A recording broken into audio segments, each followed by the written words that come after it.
video opens with a fast-paced montage of a school bus, a steering wheel with a crash overlay, a tornado, and a cartoon turtle hiding under a desk. The visuals are slightly grainy and unsettling. Remember that safe advice your teachers drilled into your head? The one about where to put your hands on the steering wheel or where to hide during an earthquake. What if I told you that advice wasn't just wrong, it was deadly? Your school curriculum, a place built on trust and safety, might have secretly programmed you with knowledge that could get you killed. From face-smashing airbags to nosebleed tricks that make you choke on your own blood, we're diving into the disturbing lies everyone still believes. Number 9. The face-punching steering wheel position. Remember that classic driving position? Hands at 10 and 2 on the steering wheel. Your driving instructor drilled it into your head. Well, they basically taught you how to punch yourself in the face at 200 miles per hour. See, when they invented this rule, cars were different. No airbags, just you. A metal steering wheel and hope. But modern airbags, they explode out at 200 miles per hour with enough force to crack concrete. Picture this. You're driving, hands perfectly at 10 and 2, like a good student. Crash. That airbag detonates. Your own arms become face-seeking missiles. We're talking broken wrists, shattered noses, and teeth scattered across the dashboard like bloody confetti. The worst part, schools are still teaching this to new drivers like they're stuck in 1985 while we're living in the age of smartphones and electric cars. The safe position, it's actually 9 and 3 or even 8 and 4. These positions keep your arms clear of the airbag's kill zone.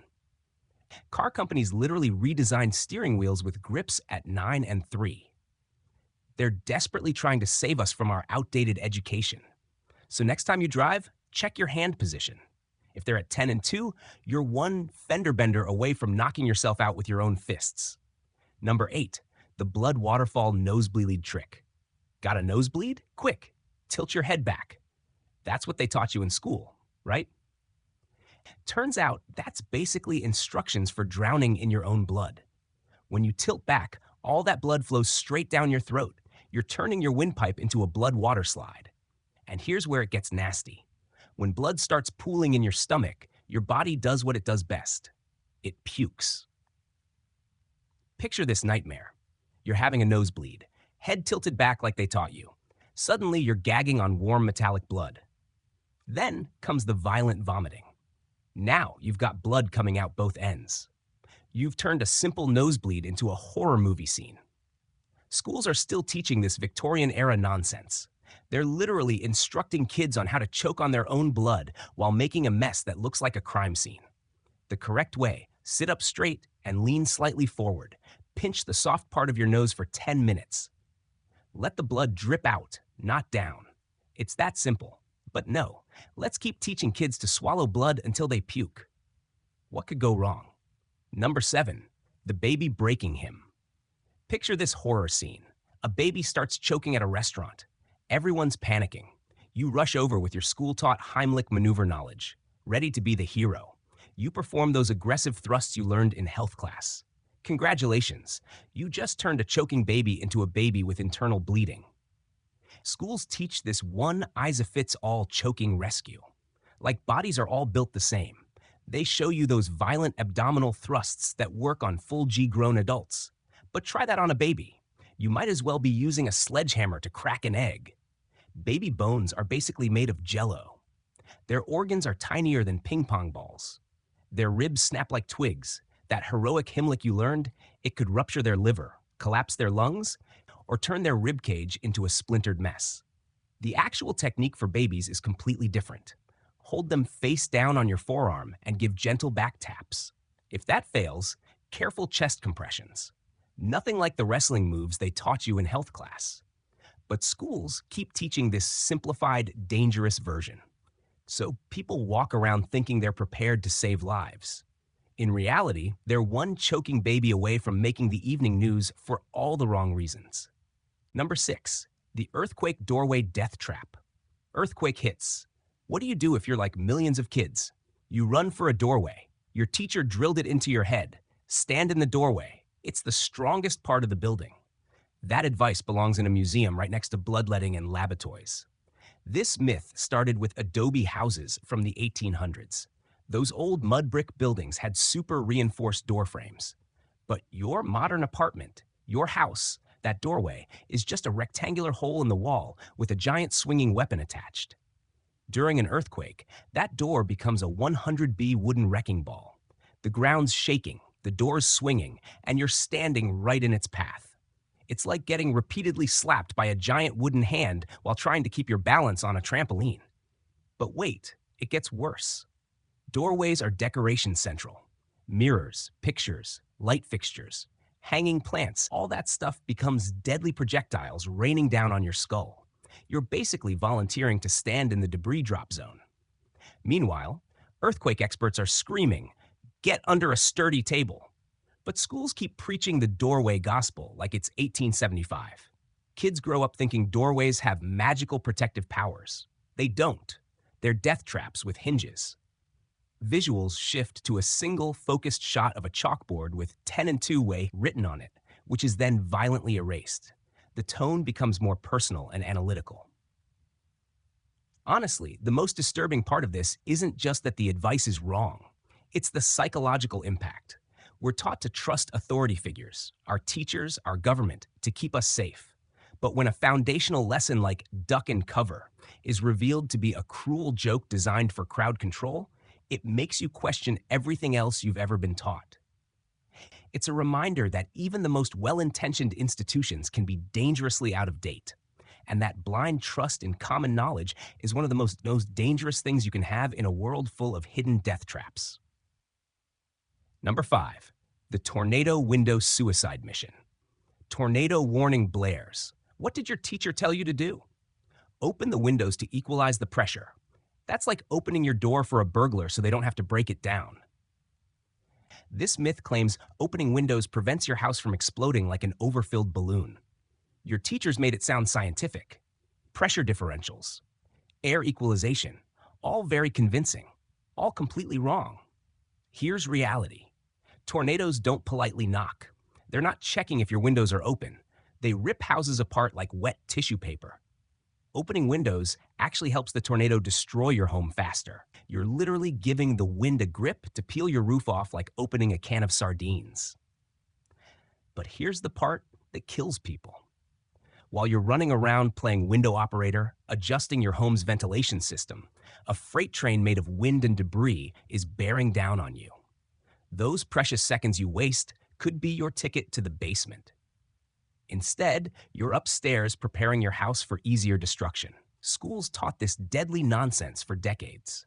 Generations of kids grew up thinking they could negotiate with nature's blender. The real move: get to the lowest level of your house and stay away from all windows. But sure, let's keep teaching kids to roll out the red carpet for tornadoes. Number 4, duck and cover. The ultimate lie. Picture little Timmy in 1955. He's watching Bert the Turtle teach him to hide under his desk from nuclear bombs. Duck and cover, the cartoon turtle says cheerfully. That's like using a napkin as body armor against a machine gun. The government knew this was complete fantasy. A nuclear blast creates temperatures hotter than the surface of the sun. Literally, your wooden desk would vaporize before your brain even registered the flash. The heat would turn you to ash while you're still processing what's happening. The blast wave travels faster than sound. By the time you hear anything, you're already gone, atomized, scattered to the wind. But hey, at least you died in proper duck and cover form, right? They made millions of kids practice this useless ritual. Every week, nuclear annihilation became as routine as recess. Okay, children, time to practice surviving the unsurvivable. The real reason for these drills: crowd control. The government couldn't have people panicking about inevitable doom. Better to give them busy work while the missiles fly. Make them feel like they have control over the uncontrollable. An entire generation grew up thinking their school desk was a nuclear bunker. Some of them still believe it. That's not education. That's psychological warfare on children, teaching them that a piece of furniture could save them from the same force that leveled entire cities. Number 3, D. The program that created more drug users. Remember Officer Friendly? He came to your school in his crisp uniform, showed you what drugs looked like, and told you they'd melt your brain instantly. That program DR actually made kids more likely to try drugs, not less, more. DR cost billions of taxpayer dollars and reached nearly every American kid. The plan seemed foolproof. Scare children straight with horror stories, handcuffs, and that catchy theme song. What could go wrong? Everything. They claimed marijuana was basically liquid death. One puff, and you'd be robbing gas stations by Tuesday. But then kids saw their older siblings smoke pot and not die instantly. They didn't turn into zombies. They just got hungry and watched cartoons. When kids realized they'd been lied to about weed, the whole program lost credibility. If they lied about marijuana, what else were they lying about? Maybe heroin wasn't that bad either. It's like telling kids that stealing a cookie leads directly to bank robbery. Once they steal a cookie and remain crime-free, your credibility is shot. Studies showed DRE graduates were actually more curious about drugs than kids who never took the program. Think about that. The anti-drug program was basically a drug education course. Here's what cocaine looks like. Here's how people use it. Here's what it does to your body. The government kept funding this failure for decades. They literally paid billions to increase drug experimentation among children. That's not a program. That's a very expensive prank on taxpayers.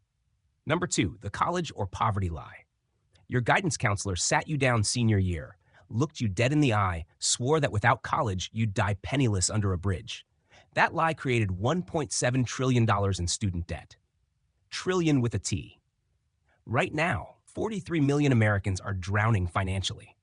They can't buy houses, can't start families, can't even afford the careers they studied for.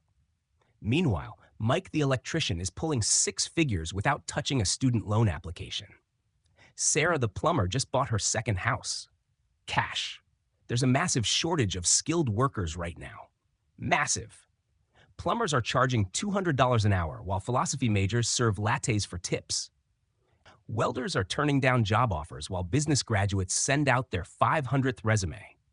Trade school takes 2 years and costs a fraction of college. You graduate with actual skills and immediate job offers. Multiple offers fighting over you. Compare that to spending 4 years studying theoretical nonsense for a degree in unemployment. But schools act like college recruiters on commission. They measure success by college acceptance rates, not whether you'll actually have a job. They'd rather see you major in 18th century button design than suggest learning to fix air conditioners in Phoenix. Your guidance counselor won't mention that many trades out earn college grads, or that you'll start making money while your college friends are still accumulating debt, studying things they'll forget by graduation. The real failure isn't skipping college. It's believing that a piece of paper is worth 2 decades of financial slavery. Number 1, stranger danger, the backward safety lesson that helps predators. Don't talk to strangers. Every kid heard it a million times. It's the golden rule of childhood safety. It's also completely backwards and makes kids more vulnerable to the real threats. Here's the terrifying truth that'll make your skin crawl. 90% of child abuse comes from people the kid already knows. Not the random guy at the park, not the woman walking her dog, the trusted coach, the family friend, the relative everyone loves. So we're programming kids to fear helpful strangers while trusting familiar predators. We're literally training them to run toward danger and away from help. Picture your lost child in a crowded mall. They're scared, crying, looking for you, but they won't ask the security guard for help. He's a stranger. They won't approach the mom with 3 kids, stranger.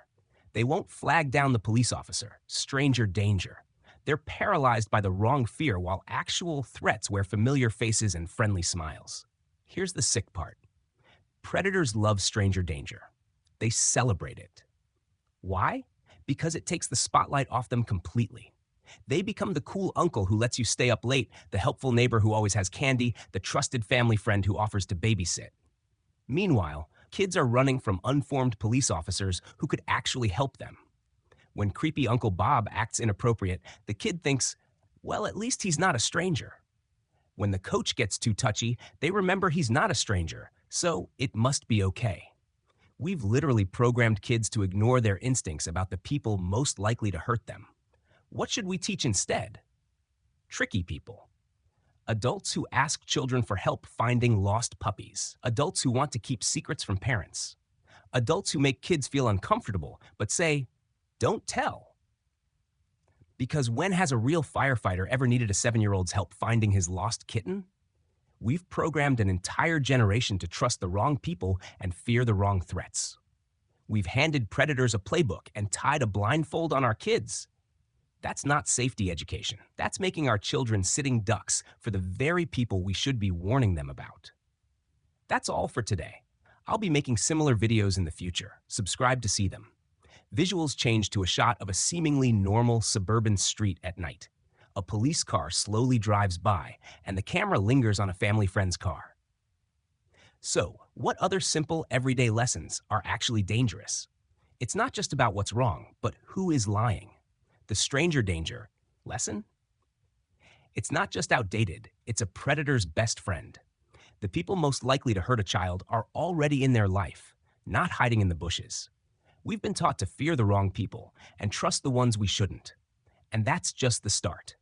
Subscribe now, because next time we're uncovering more bizarre truths about the world hiding in plain sight.